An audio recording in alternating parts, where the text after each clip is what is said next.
Good afternoon. It's 4 p.m. We bring you the developing news and the stories behind the headlines. This is Storycon. I'm Regina Lay. Some stories that we're watching this Thursday, May 15. The National Board of Canvassers has tallied 159 certificates of canvass in just 2 days. That's the fastest in Philippine election history. COMELEC Chair George Garcia says only 16 COCs remain out of the 175 total nationwide.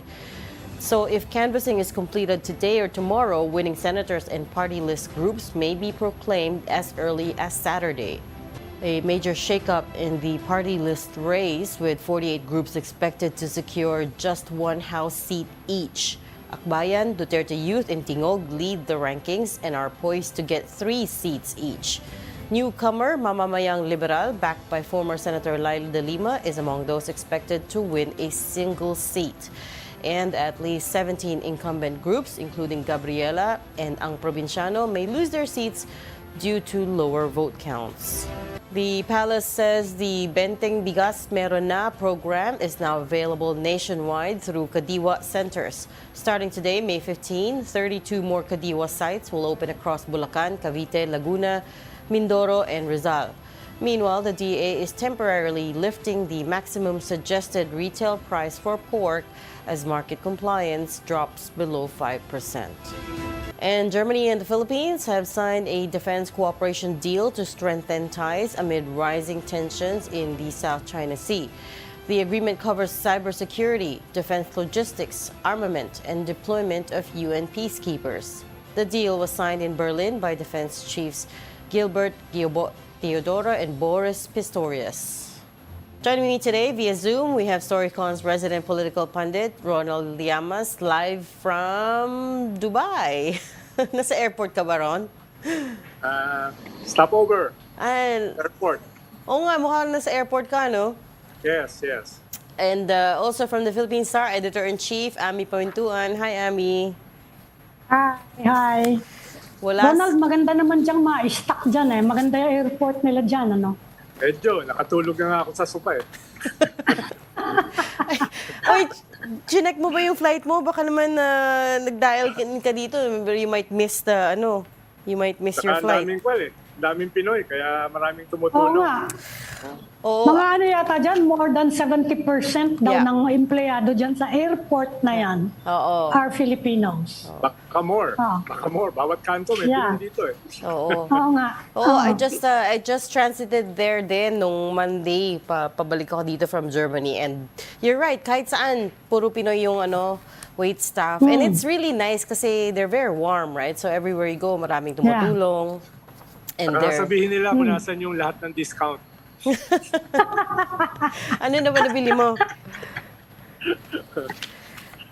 Ano, walang fake na Hermes dyan, bawal ah. Tunay yun, tunay. Pero I was also able to talk to on the flight. Meron din mga galing sa neighboring Emirates, like sa Amman, sa Dammam. Marami-rami din everywhere in the Middle East, actually.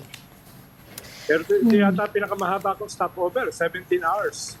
Huh? 17 hours? Cover? Oo, cheap ticket kasi ginawa ko eh. May hotel naman dyan. Sabi ko May nga. airport hotel dyan. Sabi ko nga.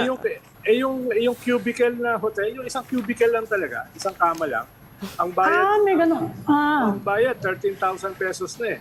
No, mahigit 200 euros. Oo. Yeah, oh. Kaya- Mahal kasi ng no? Wala yun, isang cubicle lang. Kaya natulog na lang Yeah. ako sa sopa. No? Yakap-yakap ko yung bag ko, baka nakawin. Pero wala naman daw nagnanakaw dito. Oo, it's pretty safe there. Okay, balik tayo sa elections. So now we have more details. 48 party list groups expected to secure at least 1 seat each. Hindi na natin may mention kung sino yung number 1, no? Kasi alam naman natin lahat. Oo nga, may nag-blow out na dyan eh, ng lechon eh. 3 seats daw sila. But everyone else, at least 48, 1 seat each. Yeah.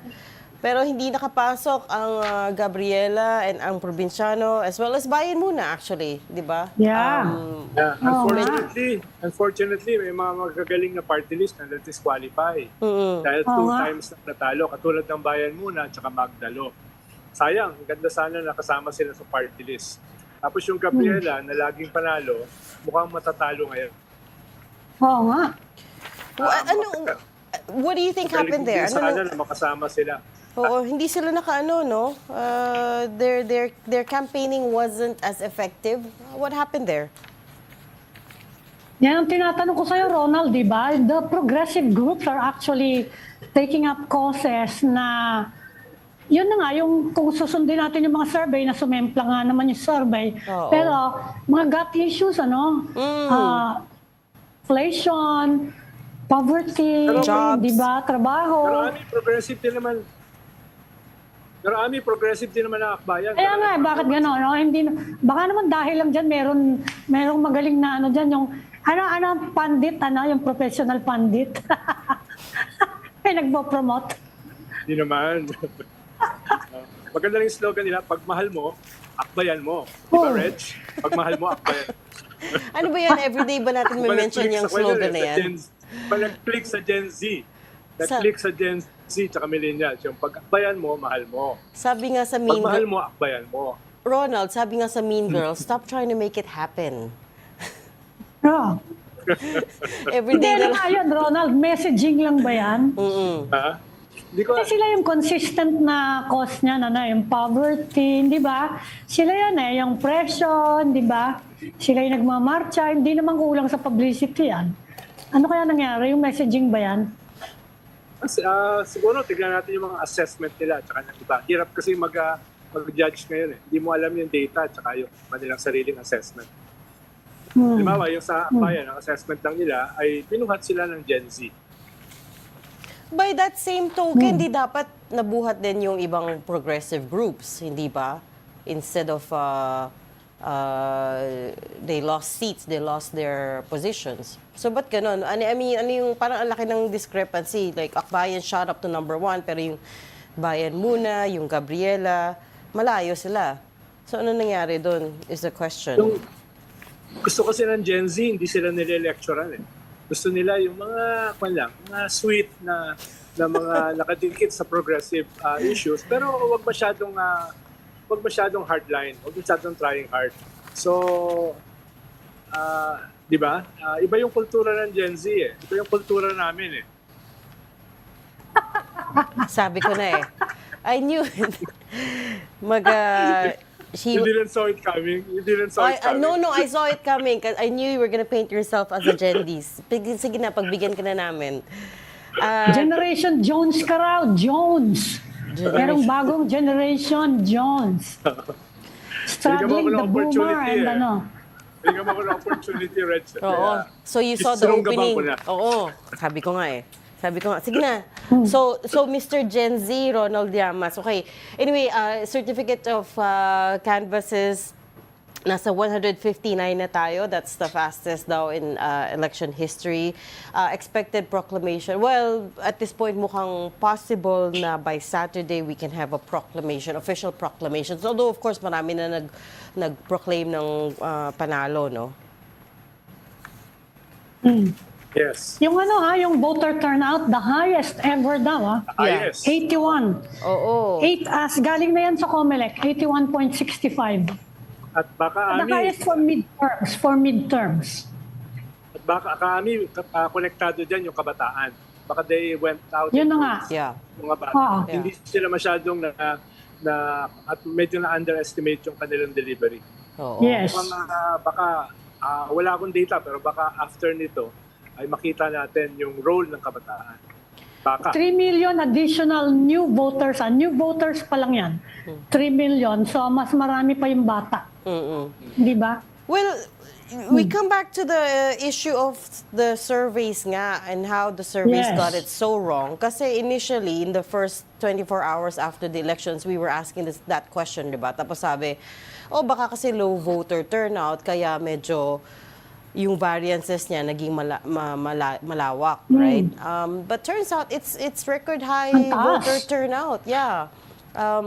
Which I guess the surveys also weren't able to capture. They weren't able to account for that level of civic engagement, at least during the elections. Hindi ko sinasabi na may civic engagement after the elections, which a new study said wala. Pero at least during the elections, I guess they didn't account for that. Hindi nabasa. Dapat mas accurate nga, di ba? Kaya medyo sabi nga ni Okta President, may problema ngayon yung mga survey firms. Oo nga eh. I mean, I know we spoke to them already yesterday, pero they're gonna do some self-reflection and self-assessment now. So, tingnan natin kung next week meron silang recommendations. I would want to hear their yung kanilang assessment dahil siyempre mas scientific sila kaya sa atin. Kaya I will withhold judgment until marinig yung kanilang mga paliwanag based on their own framework at science. And I want to hear ano yung balak nilang gawin to capture more of these younger voters, yung capture the pulse of these younger voters. Katulad nga ni Ronald, sabi nga niya, Gen Z, right? Diyan pa lang, mali na yung ano mo eh.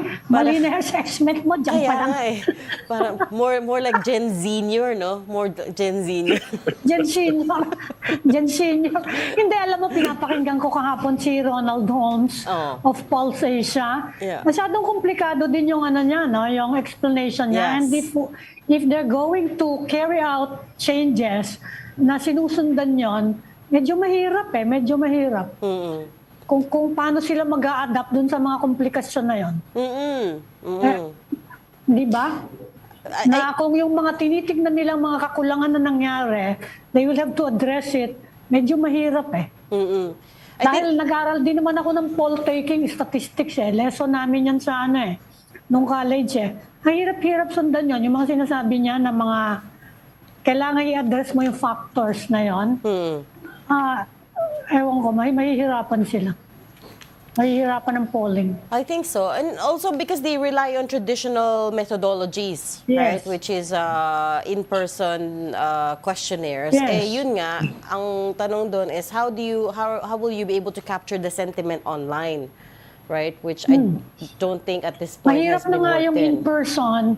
Kasi yung iba nahihiya, di ba, na magsabi ng totoo. Eh di lalo na dun, mas madali magsinungaling kung online. Oo. Or di ba?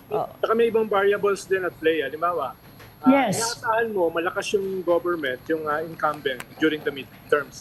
Inaasahan mo, meron silang plus-minus na 10% because of machinery. Mukhang wala yun eh. Mukhang hindi sila nag-deliver eh. Tapos ngayon, mukhang may away sa loob, no, sa handling ng campaign. No, may marami lumalabas ng mga memes, videos, etc. So even the government, kinakailangan nilang soul searching. How did they run the campaign? Dahil dapat nearing the election, machinery na yan eh. Pero parang hindi nag-deliver yung machinery nila. So, may story from kay Toby Chanko. Sabi niya, he's blaming the initiators of the impeachment of Sara Duterte. So, apat na tropa yung initiator na yun. Hindi ko alam kung sino yung sinisisi talaga eh. Apat na grupo yun, di ba? Hirap talaga eh. Imbis na sisihin mo yung sarili mo, iba sinisisi mo eh. No? Uy, speaking of, may dalawang bagong prosecutors We've got former Senator Laila De Lima now, likely Congresswoman-elect. And also baka Attorney Chel. Baka ano? Kasama siya, Baka sisihin din sila ni Toby. Pero mukhang kasundo na siya niya ang nag-invite daw. Kausap ko siya kahapon eh. Si Congresswoman Laila Ang nag-invite sa kanya is the speaker himself. Ano yun, Ami? Tinawagan siya? Or how was it? How did he reach out? Tinawagan daw sila. Siya. He's speaking for herself. Tinawagan siya. At tinanong daw siya, gusto niyo ba? Kasi natalo nga daw yung dalawa from the prosecution team. Baka daw gusto niya. Pumayag daw siya. Ang bilis Tapos I think ganun reach out din kay Shell Jokno. At of course, pumayag din si Shell. Oo. Ang bilis Maganda addition sila. gandang addition sila. Dahil yung isa, Secretary of Justice, na-nominate Yes. na si Laila sa Supreme Court eh. Medyo natalo lang sa JBC by 1 vote. Diba? Who knows? Baka naging Chief Justice pa yan kung nakalusot siya Oo sa nga eh. Justice ng Supreme Court. Kung hindi na ako ano. Kalawa, si Chel, dinang pa niya ng LaSalle Law School. Diba? Yes. Saka matagal na yung abogado. Oo. Kaya tingin ko maganda naman silang value added. Objectively, hindi yun bias. Walang politika. Walang politika. Maganda silang addition. Oo. I mean, yeah, they're both very accomplished lawyers. I wonder lang kung may nag-hesitate si Congresswoman De Lima when she was offered by House Speaker Romualdez. Or hindi? Baka hindi Hindi naman, yata. Rich. Hindi Baka naman. Rich, Hindi dahil yata. kasama siya sa nag-file nung first impeachment, di ba? Yes. Tama, Oo. tama. Kasama siya sa Isa sa mga nasisisi. Okay. Sisisi sa pagkatalo. Wait guys, we have breaking news. Arrest warrant ni former spokesperson Harry Roque lumabas na. This was issued by Angeles Pampanga Regional Trial Court Branch 118. Kasama sa arrest warrant si Cassandra Leong, who was of course implicated in the Pogo operations there. And then siyam na iba pa over qualified human trafficking. Yes. Non-bailable ito, of course, so walang Yes. piyansa, walang Unbailable bail. And so far, wala pang response galing kay Harry Roque. The file that we're looking at right now, nasa Germany yan. I was the one who shot that. So that was maybe 1 week ago, 1 week and a half ago. Nagulat na ako na nasa Germany siya, nasa Munich, no? Pero ang alam natin is bumalik na siya dapat sa The Hague at this point because he's seeking asylum there, right? Although he's free to travel within Schengen naman pagka ganon. But so far, wala pang pahayag from Attorney Roque and sa kampo ni Cassandra Leong. Makahabulin siya ng Kailangan- Interpol dyan, kahit wala tayong Yes. extradition. Baka dahil seryoso ang Europe sa human trafficking. Oo. So, Pwedeng idaan nga sa Interpol yon. Kung meron ng arrest order dito sa atin, ha? Saka we don't know how it will affect his application for asylum sa Netherlands. Kasi medyo mahigpit dyan that's Western Europe mahigpit yung mga yan sa ganyan mga kaso. oo. Yes. When I Hindi asked, kasi hindi kasi yan political hindi yan political repression. No, Yes. para sa Netherlands or para sa Europe. Very serious sila sa human trafficking. So he can't argue na this is all part of the political persecution because when I spoke to him sa Germany nga yung video na nire-roll natin kanina, when I spoke to him about a week ago sa Germany, sabi niya, handa ko harapin lahat ng kaso. This is all part of the case that I'm building up to tell the court, to convince the court that I'm being persecuted politically sa Pilipinas. Yun yung basis ng asylum application niya, which is that they're building up, the government daw here is building up cases against him without evidence. Kasi the only evidence they have daw is one piece of paper connecting him to the Pogo hub in Pampanga in Porac. Sabi niya, that's nothing, that's not evidence. So, There's probably more. Pero hindi naman nila ilalabas yung evidence ngayon. Ilalabas nila ang trial. Diba? So, ayun. Hindi natin alam kung ano talaga yung mga evidence na hawak nung magsasampa ng kaso sa kanya. so you mean to say... Pero mapula yung pisngi niya, Reg, ha? Ibig sabihin, lagi siya nakabilad sa araw sa field of flowers. Mainit dun eh. It was sunny, spring na, di ba? So the weather was really good. So Yeah, mainit-init. spring. Oo. Pero oo nga, medyo mukhang parati siyang outdoors. And he lost a lot of weight. Sabi ko sa kanya, sir, mukhang we're getting a lot of sun doon sa Europe. Ano sabi niya? Tawa lang siya. But yun nga, sabi niya during our interview, I had a 5-10 minute exchange with him. Sabi niya, he's ready to face the charges. And he's still convinced na yung application niya for asylum will be granted on the basis of the case that he's writing. On the basis sabi niya marami daw, yung ganito daw kataas yung paperwork that he's filed with the Wow. Dutch embassy, with the Dutch government. Wow. Ronald, matagal ba yung process na yan if you're applying for asylum? Medyo matagal dahil 43,000 yung nakapila yung pinaprocess. No? Unless very dramatic siguro yung palmo. Unless very dramatic yung palmo, yung issue mo. Pero dramatic naman talaga si Juan. Dramatic naman talaga si Harry. Pero baka hindi yung kaso niya. Baka siya lang yung dramatic. Pero kung tayo mag-request, kung Manila ang mag-request, na balik siya rito. Well, wala kasi tayong extradition treaty, kaya baka idaan yan sa Interpol. Wala tayong extradition sa Netherlands. Pero lahat naman yan may paraan. Depende sa usapan ng government to government. So if I understand correctly, because may warrant of arrest na, anytime pwede nang pumunta sa Interpol. Pwede na humingi ng tulong sa Interpol, Mag-request tayo. correct? Pwede, okay. Request tayo. Okay. At saka yung Interpol headquarters niya nandiyan sa The Hague. Yun na nga eh. Oo nga. kung saan pa Nandiyan where na. he is. Kaya nga eh. Kapit-bahay ng ICC. Oo. Nakita mo yung bahay ni Juan, ni Harry, maganda. Hindi. Pinatour niya yung media eh. Talaga? Ganun ba? Parang chill lang siya eh, chill lang. Ganyan sa YouTube, tinutour niya yung media sa bahay niya. Para siyang Juan eh. Yan sa The Hague. So because Hindi ko alam kung The Hague, basta dyan sa Netherlands. Pinakita niya yung bahay. so because may warrant na, is he now a fugitive? Yun ba yun? It's or is Hindi na he yung contempt. Hindi na yung contempt lang eh. Oo. Diba? Hindi na contempt order from the Congress. Is he Yeah, now that's a court officially a order. fugitive? That's a court order. Kaya Okay, iniintay pero natin ngayon kung ano imbitahin natin. sasabihin ng ano. Imbitahin natin yung Justice Department o yung nag-file ng kaso. Oo. Para malaman natin yung detalye. Oo. Hindi natin alam yung detalye. Okay, we're gonna go back to COMELEC now, where we have a live report. Of course, COMELEC is targeting to proclaim winning senators this weekend Yes. nga. For the details, let's get out to mobile journalist Merimon Reyes reporting live.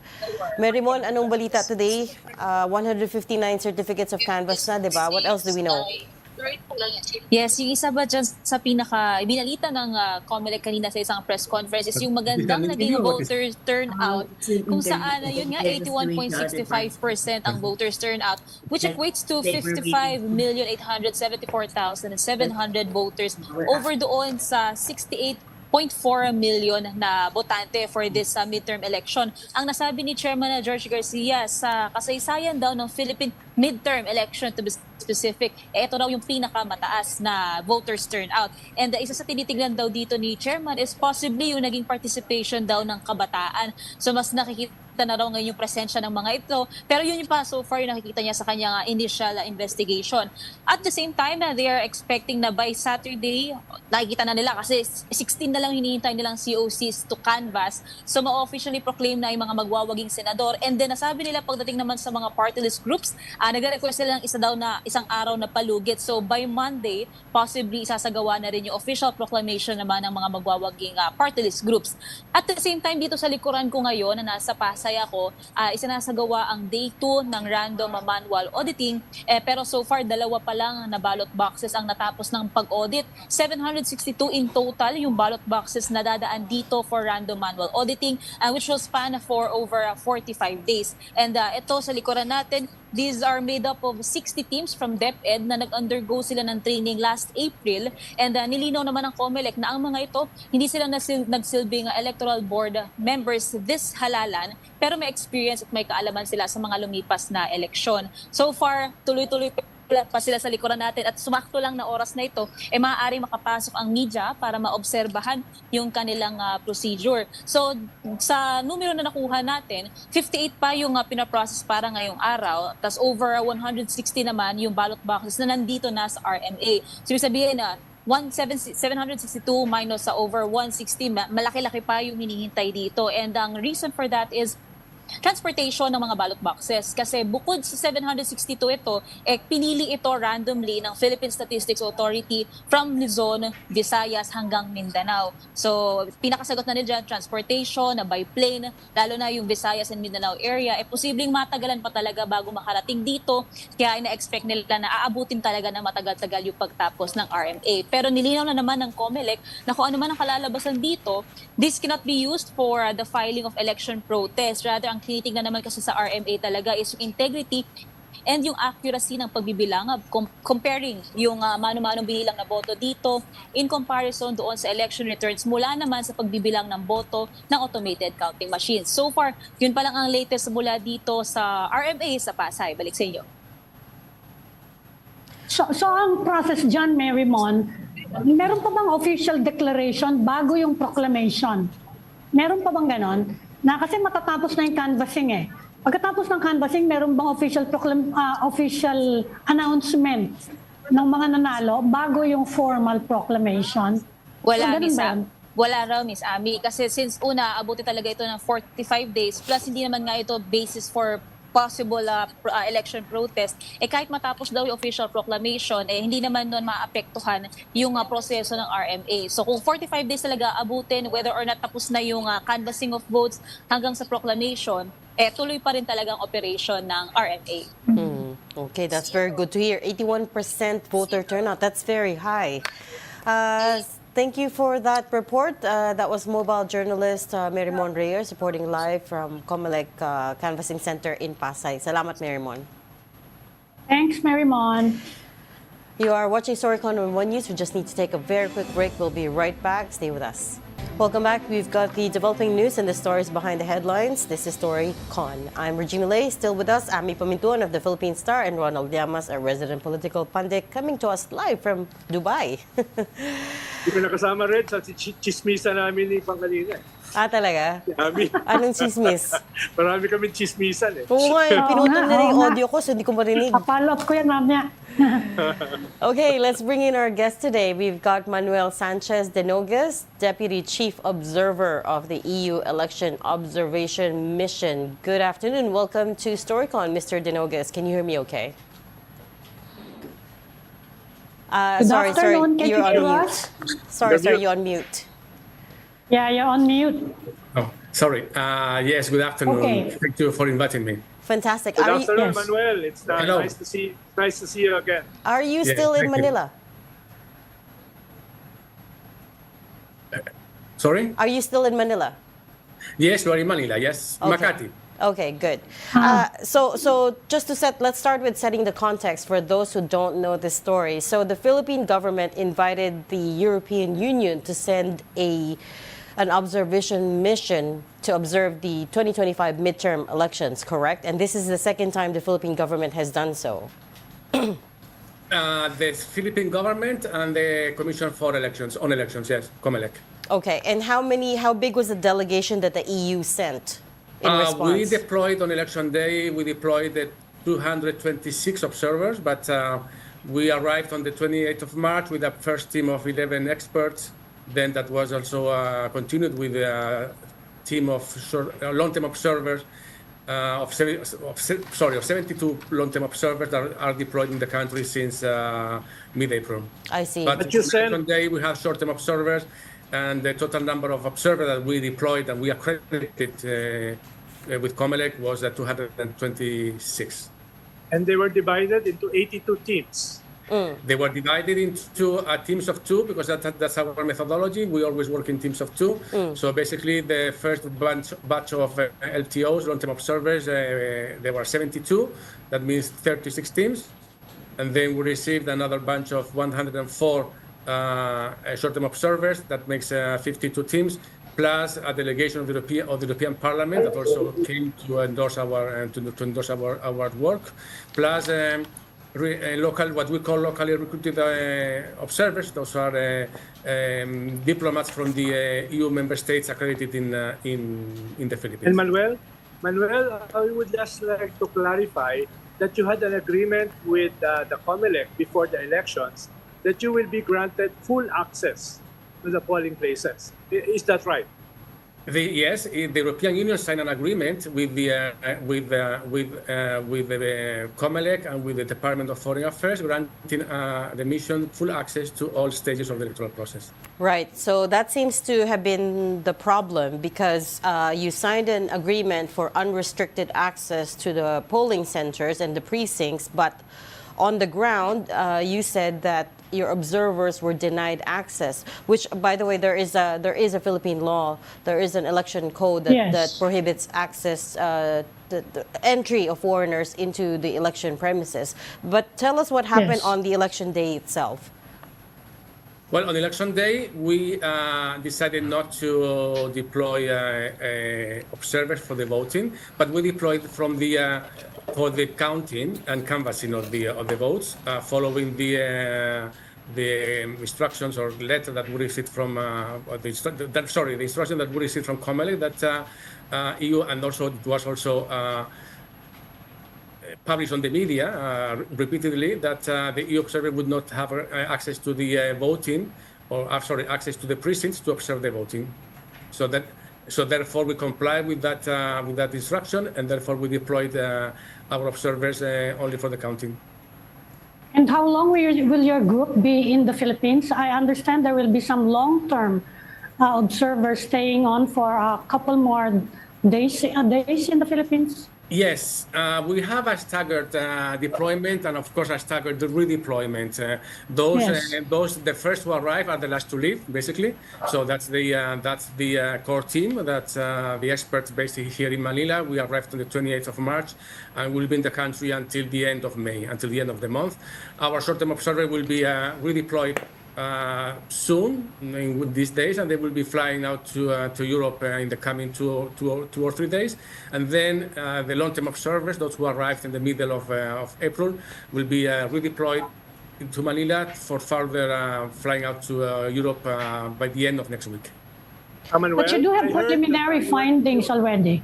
Manuel, I already heard that you have a preliminary report.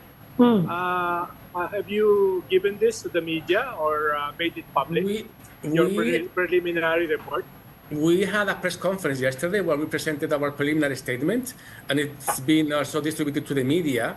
Yes, it's a public document that it's accessible to everybody, media, also the public, the general, everybody.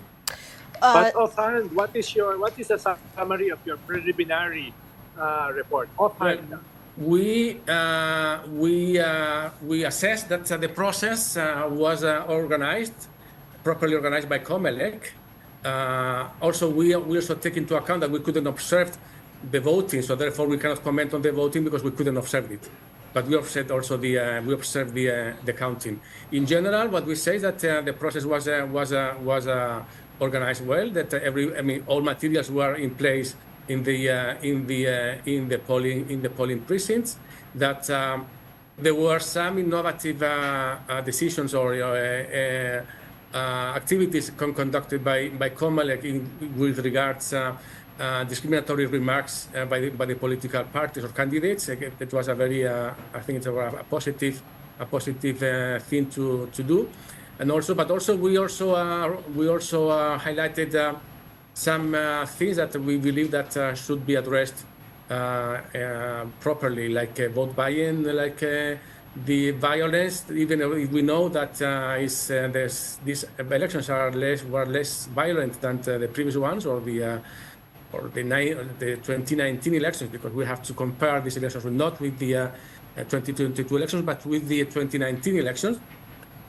We understand that the violence is less severe, but at the same time, we say that we cannot refer to violence as mere statistics. Basically, because whenever there is a person alive, a human life at stake, or a human life lost, that's a very serious concern, especially in a democratic society and also for elections. Can you give us more details about your observations on vote buying? Maybe a personal experience or anecdotal or stories from your colleagues. We have received credible reports from our observers. You must also take into account that if you are dressed like I am with a vest, clearly identified as election observer, you're not going to commit any kind of interaction, commercial interaction, yes, of course. But we received credible reports, and that we believe that are very credible. And also we have also other types of evidence. It is like a crime being committed in front of the police. I mean, no one commits a crime in front of the police. That's the idea. We also have we report on the distribution of welfare payouts like ayuda that has been done during the campaign, which is something that might not be completely correct if it's done in a partisan manner. But also, I would like to highlight the positive things. For instance, I think I already said about it. It's about the stance that Comelec took towards against the discriminatory or sexist remarks against women during the campaign. I think that was a very good initiative. Also, the inclusiveness of the registration process, the voter registration process. Also, that I think that Comelec was take a very positive stance towards guaranteeing the right to vote for persons with disabilities and persons with elderly persons. With the I think there was something very in order to have a more inclusive election process. I think that was something that was good to do. It's good to hear about all of these, improvements. But also, Mr. Dinogues, if I could just come back to the point about vote buying, your group pointed out the pervasiveness of vote buying, and that your observers noticed that both cash and goods were being distributed during this time. Yeah. And you've documented cases as well in places like Bohol, Davao Oriental, La Union, Palawan, Quezon, Siquijor, Zamboanga City. So it's not concentrated in any one region, but actually spread out throughout the Philippines. I think that the word is widespread. So we will comment on more. I have to say that this is a preliminary statement. We will publish a final report in, let's say, 1 month, 2 months time, where all these issues will be much more detailed. You need to understand that this is a document that contains our assessment so far. It's a short document that we need to concentrate many issues in a limited number of pages. So therefore, we're just commenting what we have, but we don't go into the details of specific cases because they have no physical room for that. But we will comment on that, and I think we'll have more time to dedicate more space to these specific cases in our final report. But Manuel, I saw the word ayuda in your preliminary report. No? Yes. Ayuda is a very Loaded very, word. iconic name here. No? Okay. Well, it's a word like, I am Spanish, it's the same word. Yeah. Oh, it's the same word. That's right. Okay. Ayuda. It's also ayuda. I understand you've had election observer missions in other countries. Can you compare this experience in the Philippines with those missions? We don't compare one election with another election because the contexts are very different, and the elections must be themselves self-explanatory. I cannot compare with other. It's something that we don't do because the context is very much different from one country to the other. So therefore, we refrain ourselves from making such statements. But in general, Manuel, no, in general, what is the, from your observation, what is the main difference between elections in Europe and elections here in the Philippines? Without making a judgment, no. You're making the same question as your colleague, but so I will have to reply the same way. I might change the words as you have done with your question, but we don't compare processes. What is the value of these observation missions? I mean, I get that you didn't have an ideal experience here because you were not given full access to the precincts, but talk us through the value of sending independent third-party election observation missions to, large democratic exercises like that in the Philippines. But in general, Manuel, no, in general, in general, what is the the main value is to the main value is to have a kind of partnership with the country to see to compare the process. What we do when we observe, we compare the process with international standards. International standards that the country has signed on political participation and election. It's a very good thing to do because you put your elections and you compare them to what is the standard or the international agreed standard on how the elections should be conducted. Also, the value of exchange experiences. It's not only us Europeans that come here as European Union citizens that come here to observe elections in the Philippines, right, but our elections are also observed. Elections in my country are observed by other international organizations. The EU does not observe elections in its own countries, but it's done by another international organization. And this is not like us coming here to observe, but it's also about my understanding of how do I see election observation is exchanging experiences, exchanging exchanging in a way that we can improve our elections and our democracies at the end. This is a way to improve our elections. That is how I see it. You have a team that focused on disinformation and fake news in the elections. Can you tell us more about their findings or their observations? We have found that there's a dedicated section in the report. It's not a big one; it's a small one on social media finding. We have found several instances of trolls that have increased the number of followers by several politicians, which does not have a natural explanation. Basically, it seems to be that they are like artificially created. We'll go into more details in our final report on that because we will have more room to explain deeply all those instances. Was it pervasive? Would you describe it as pervasive, the problem? Sorry, I don't. The problem of disinformation during these elections, would you consider it pervasive, that problem? I would consider it that it's affecting every. I mean, it's an ongoing process. That it's an ongoing problem. That it will be because of the development of social media. That it's becoming more and more important and more serious. Right. Okay. We'll leave that there for now. Thank you so much for your insights and your time. We look forward to getting the full report when it's ready. That was Manuel Sanchez de Nogues, Deputy Chief Observer of the EU Election Observation Mission, which observed the 2025 midterm elections of the Philippines. Thank you for your time, sir. Thank you very much. Thank you. Thank you so much, Manuel. I hope you return back here. I will. Thank you. As a tourist. We won't let him go anymore. Another piece of breaking news just before we end the show.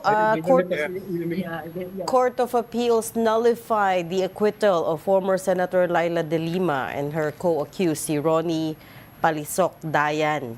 This is in relation to the illegal drug trade case. Sabi ng Court of Appeals, the trial court committed grave abuse of discretion in dismissing the charges. Now, what does this mean for her very recent win? Restored yung conviction. It means they have to order new proceedings on the drug case. So it will start over again, if I understood it correctly. Tama ba, Ronald? Yeah. Magpa-file sila ng motion for reconsideration. Yes, magmo-motion for reconsideration. Saka kung conviction yan, it will go all the way to the Supreme Court, no? Yeah. Oo nga eh. Yes, But, yes. And of course, what does this mean for her very recent win, right? Will that prevent her from until final conviction you can serve. Pwede pa. She can assume Even from office. prison. Oo. You can keep your position. Oo. Yes, and you can serve. Oo. Kasi si Halosos noon, even from Bilibid, he was working as a congressman. Oo. Sa bagay, I mean, Until naging final yung ruling ng Sa kanyang yung conviction Oo. from the Supreme Court. Sa bagay, I mean, Alam siya si former President Duterte, he can be proclaimed the winner for Davao, Yes. right? As mayor of Davao. Yeah. Whether or not he can assume Yes. office is beyond Yes. the COMELEC's jurisdiction. Pero yeah, for now he is the winner of He the is the mayorship winner. of Davao. Yes. He will be proclaimed. Hindi naman daw kailangan yung physical presence. Oo. Basta COMELEC will just announce he's the winner. Hindi daw kailangan mag-oath before the COMELEC. Pero with the Attorney De Lima, the question is if it goes all the way to the Supreme Court, tapos na Yes, sir. the Habang Supreme hindi pa Court, convicted, hindi pa final yung conviction. if they rule that it is final, does that mean she gets jailed again? It has to be the Supreme Court. Oo. There's the question of It will be appealed to the Supreme Court kasi conviction eh. Oo. Pero kung yun nga, if the Supreme Court rules against her, that means makukulong ulit siya. Kulong siya. Ayay. Kulong siya. Oo. If it's conviction. Yun na nga yung that's Balik siya sa preso. dalawang two big breaking news this afternoon just as we were on air. So Yeah. number one, ito nga, Court of Appeals nullifies the acquittal of former Senator Laila De Lima. Yeah. So we will see new proceedings on this case. Mag-start ulit yung kaso. And then secondly, the arrest warrant for Harry Roque is out, issued by Regional Trial Court in Pampanga. This is non-bailable, of course, walang piyansa. So again, there's a question of Ronald, baka magkita kayo ni Harry. Kasi he's free to move around Europe. Oo nga eh. Sabi niya, he'll stay in Baka Schengen. gusto rin niya makita si Pope, syempre. Nagpe-press conference tong Pope na to, Galing, ano? Sige. Pag nakita kami, bibindisyonan ko siya. Interviewin mo, ha? Interviewin mo nga, tanong mo anong... Yan, interviewin mo para dito sa atin. No. Pero parang may kilala akong editor na sinabihan niya, nabully ako eh. Sino kaya yung editor na yun? Nabully ka? Bully daw ako, Reg. Ako bully. But that's along Hindi the ka sa akin mo, interviewin mo. that's along the same lines as you. Interviewin mo, ha? Bully ako. Ha? Principal, bully No. ba ako? That's along the same lines as you saying Gen Z ka. Parang Gen let's Z. iwan na lang natin Jen doon. Jones yan, Jen Jones. Okay. Kaya We'll pag follow. nakita ko ni Harry, baka magtago sa kanto yon. Tingin mo takot siya sa'yo? Interviewin mo. O, kasapin mo. Bully daw ako eh. Ano magagawa ako? Bully daw ako. Di pakita mo hindi ka bully. So, anong gagawin ko? Lalambingin ko siya para di ako bully. Siyempre, pakita mo. Ask him what he's gonna Bigyan mo lang do. ite. Pero I doubt that he will. I expect, given his history, I doubt he will be out and about anymore. Probably mag-issue siguro ito ng video statement. But of course, this is a very serious charge. This is Baka hindi siya qualified makabalik human eh. trafficking. Kung gala siya ng gala, baka hindi siya makabalik. Oo, and as we were just saying, di ba nga, EU yan eh, they're very strict, they're very sensitive about human trafficking charges. Human trafficking. Oo. Kapag ganyan, Ronald, pwede nang i-cancel yung passport niya, no? Yes. Oo nga, no? That's a good Kapag point. ganyan may Yes, pwede may na. ganyang criminal case na. Yeah. So the question is, so once na-cancel yung passport, he won't be able to stay in the EU anymore, right? naman. May application siya for asylum eh. Pero hindi naman. mahirap siyang mag-move around. Hindi lang siya makalabas. That's Hindi lang siguro. siya makagalaw masyado. Okay. Pero marami naman kasing fields of flowers doon eh, na pwede siyang puntahan. Mahilig siya sa bulaklak eh, kaya okay. Ayan, bully talaga. Bully. Oh, si Ami yun. Si Ami yun. Okay, we'll leave that there. Thank you so much for joining Storycon today. Ami Pamitun, Editor-in-Chief of the Philippine Star, and Ronald Llamas, our resident political pundit. Safe travels, Ronald. Join us again tomorrow, 4 p.m. Storycon. I'm Regina Lay. We are One News, all sides, all the time.